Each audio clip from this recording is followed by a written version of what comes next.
Les centres jeunesse du Saguenay-Lac-Saint-Jean déplorent le manque d'investissement accordé aux services sociaux dans le budget l'Étao. L'Alliance du personnel professionnel et technique de la santé et des services sociaux demande plus de ressources alors qu'une centaine de jeunes sont sur une liste d'attente pour recevoir de l'aide. Le président exécutif du syndicat de l'APTS au Saguenay-Lac-Saint-Jean, Yves Tremblay, était sur le plateau alors que l'Alliance est en grève. Camille Lacroix s'est entretenue avec lui. Bonjour, M. Tremblay. Bonjour. Premièrement, je veux savoir, c'est quoi les réactions de l'Alliance face au budget qui a été présenté hier? Pour la PTS, nos premières réactions, ça a été de dire que c'est insuffisant. Ce budget-là, oui, on voit qu'il y a un investissement en santé et en services sociaux, mais on voit que la majorité du budget s'en va vers la santé et on délaisse pas mal le social parce que le social, nous, à la PTS, c'est un endroit où il y a beaucoup de réinvestissement qui devrait se faire normalement. Puis ce n'est pas le cas là, dans le cadre du budget. Puis comme on voit ça, nous autres, c'est un saupoudrage. OK? C'est un budget qui fait plaisir à tout le monde. C'est un budget d'élection pour nous autres, tout simplement. Puis les investissements en santé, c'est pas clair. On ne sait pas à quel endroit ils vont investir les sommes d'argent. Sauf pour la catégorie 1 et la catégorie 2 des infirmières, ça semble un peu plus clair, mais pour nous, les techniciens professionnels, c'est pas clair. Et savez-vous combien d'argent vous avez besoin pour...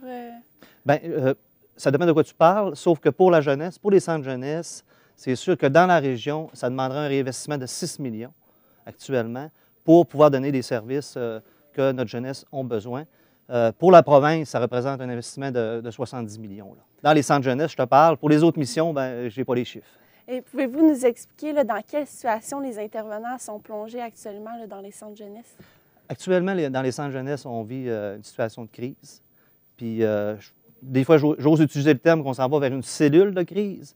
Les travailleurs actuellement au centre jeunesse, les travailleurs sociaux et les éducateurs spécialisés sont sous pression, sont débordés, ils sont plus capables de répondre à la tâche. Il n'y a pas une semaine où il n'y a pas un intervenant qui nous appelle pour nous dire « ça ne marche pas, là, je ne suis plus capable, là, puis je suis fatigué, puis je suis épuisé ». On sent l'essoufflement actuellement. Et justement, quel type de pression là, sur le terrain, ça ressemble à quoi? La pression, c'est qu'ils ne sont pas capables de livrer la marchandise envers les jeunes. Nous, en protection de la jeunesse, la première mission, c'est de créer un environnement sécuritaire pour ces jeunes-là. Puis ils ont comme l'impression de ne pas être capables de se donner un service de qualité. Ils reçoivent le signalement et puis ils ne sont pas capables de répondre dans les temps et dans les délais prévus. OK. Et puis, c'est quoi les conséquences là, pour les jeunes qui ne sont pas pris en charge au bon moment? Bien, ça risque. Il y a des jeunes actuellement, là, il y a des signalements actuellement qui sont en attente pour plus de 3 mois. Les codes 1, qu'on appelle les situations d'urgence, on y répond rapidement. Les codes 2 aussi, mais au niveau des codes 3, il y a un délai qui ne respecte même pas la loi là, de la protection de la jeunesse actuellement, parce qu'il y a un manque d'effectifs, puis ils ne sont pas capables de répondre à tous les signalements actuellement. Ça va même on est rendu jusqu'à même 100 signalements là, au niveau des jeunes qui sont en attente d'avoir une réponse, d'avoir un premier signal au niveau du centre jeunesse. Puis ça, c'est tout à fait inacceptable, là. Ça va à l'encontre de la loi de la protection de la jeunesse. Vous parlez de codes, mais ça ressemble à quoi ces codes-là? Code 1, c'est quel type de jeunes? Prends le principe, quand tu vas à l'urgence à l'hôpital, il y a toujours une période de triage. Hein. Il y a le 1, le 2, le 3, le 4. Le 1, c'est considéré comme critique et important. Il y a vraiment une violence, là, il y a vraiment un geste là, important. Il y a un geste important à poser parce que c'est un cas d'agressivité ou de violence que le jeune subit, puis il a vraiment besoin d'être sécurisé.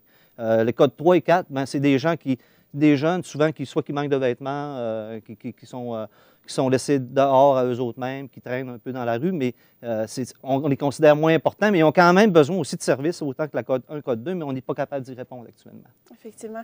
Et pensez-vous que le système est aussi efficace que... Pensez-vous que le système et le financement sont efficaces? Ta question à double sens. Effectivement, que l'un ne va pas sans l'autre. Hein. Ça demande un réinvestissement en santé. Si on ne réinvestit pas des sommes d'argent en santé et services sociaux, il ne faut pas l'oublier, le service social, il est très important. On parle toujours de santé, mais le réinvestissement, c'est majeur si on veut donner un service de qualité. Je ne sais pas si je réponds à ta question, là, mais c'est vraiment dans ce sens-là, ça prend un réinvestissement. Et puis, en juin dernier, là, il y a eu un bambin qui est mort à seulement 22 mois et ça fait beaucoup jaser. Il y a eu 23 recommandations qui ont été suggérées par la Commission des droits de la personne et des droits de la jeunesse. Est-ce que les recommandations ont été suivies? Bien, actuellement, il y a des comités qui sont à l'œuvre. L'employeur a mis en place des comités pour répondre à ces 23 recommandations-là. C'est certain que, encore une fois, étant donné qu'on manque d'outils et on manque de réinvestissement, l'employeur a de la difficulté à répondre à cette commande-là, selon nous. Sauf qu'à porter des corrections, ça va se faire plus lentement qu'on pense si on ne réinvestit pas en services sociaux et en jeunesse. Il y avait une recommandation qui était très, très importante, justement, c'est ça, le réinvestissement pour donner plus de services, pour mettre plus d'effectifs sur le terrain, pour mettre plus de bras, pour répondre à la demande des signalements. Parce que les signalements actuellement sont en hausse de 10 là, depuis 3 ans. Et il y a eu la loi 10 de Couillard, là. En fait, je ne sais pas si vous êtes un peu au courant, mais en quoi La loi ça 10. a accentué le travail? Je suis très, très au courant des impacts de la loi 10. On l'a subi déjà depuis 2015. Et puis, ça amène une lourdeur administrative pour nos travailleurs sociaux et nos éducateurs spécialisés. On est rendu qu'on fait du clérical ou de l'administratif. Oui, on a des redditions de comptes envers l'ordre professionnel, comme prendre des notes puis monter des dossiers. Oui, on doit remplir ces conditions-là. Mais il y a une lourdeur au niveau des formulaires. Il y a une lourdeur administrative qui s'est installée avec la loi 10, là, quand on fait juste une demande à notre employeur, juste envoyer une lettre à notre employeur, ça peut traîner là, sur plusieurs bureaux avant de se rendre à la bonne place. Ça fait que ça crée une lourdeur administrative. Donc, vous allez agir comment, rapidement? Bien, justement, lundi, on a lancé la campagne dans la région du Saguenay-Lac-Saint-Jean. Allô, il y a quelqu'un. Et puis, ce qu'on veut faire, c'est interpeller les députés de la région dans un premier temps, mais ça se fait aussi au niveau provincial, ça se fait partout. Mais nous, dans la région, on veut aller rencontrer notre premier ministre, qui est député de Roberval, un ministre très important. On veut l'interpeller, on veut qu'il se positionne s'il a l'intention de réinvestir en santé et services sociaux. Merci beaucoup, M. Tremblay. Merci.